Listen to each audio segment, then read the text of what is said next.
Today I show you how to reduce the transparency of liquid glass on iPadOS for your iPad. This is iPad Pro M5. This will work the same on most iPads with iPadOS 26.1 and above. And also this will work on iPads that have liquid glass. Maybe on some versions in the future there will be no option for liquid glass. And you can reduce the transparency of the liquid glass effect without turning it off completely. You can reduce the transparency of the liquid glass effect without having to turn it off completely. So if you want to do that, you go into the display and brightness here and the settings, and then you have these options. You can change many things, but there you have liquid glass and the clear is the default. And you will see here in this menu, when I change it to tinted, this becomes more dark. It's more solid. The best thing is to look at this example here. That's how it would look like when it's tinted.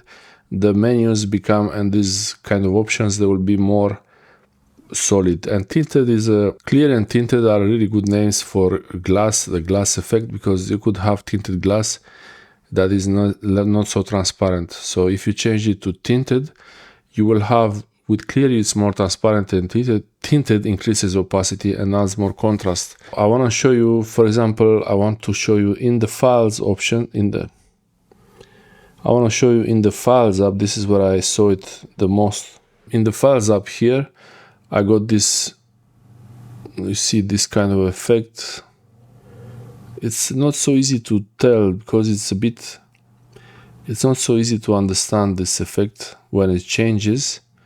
So that's clear, and then I change it to tinted, and now this is the menu for tinted, and the background is less transparent. You can see it from the menus also, and you can see this on this left menu here. But the thing is, the liquid glass effect is still there. You still have these folders transparent like that. The control center kind of looks the same. I can't really tell a difference. So now it's tinted, and now it's clear. So we have the clear and tinted.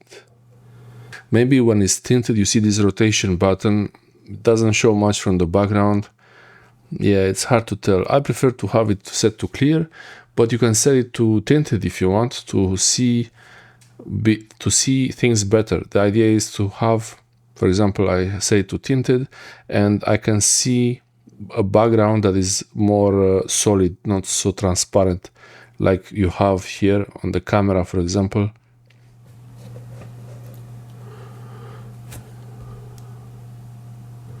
For example, here you see on the camera app, you have this kind of effect there.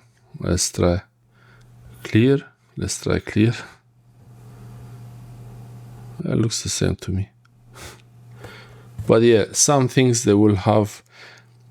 I guess more apps will support this option. Maybe some apps don't really support the tinted option, but the menus and the default apps from iPadOS will show that. And in the future, if you set the preference to tinted, if you want tinted, you will get the effect like this more and more for different apps, because you set the preference on how you want things to look like on your iPad. Thanks for watching. I hope this helps you use liquid glass and not turning it off completely. There is also an option to turn off liquid glass completely if you don't want it. You can go to accessibility and you go to display and text size and reduce transparency, and now everything is solid backgrounds like that, so you don't have much of anything.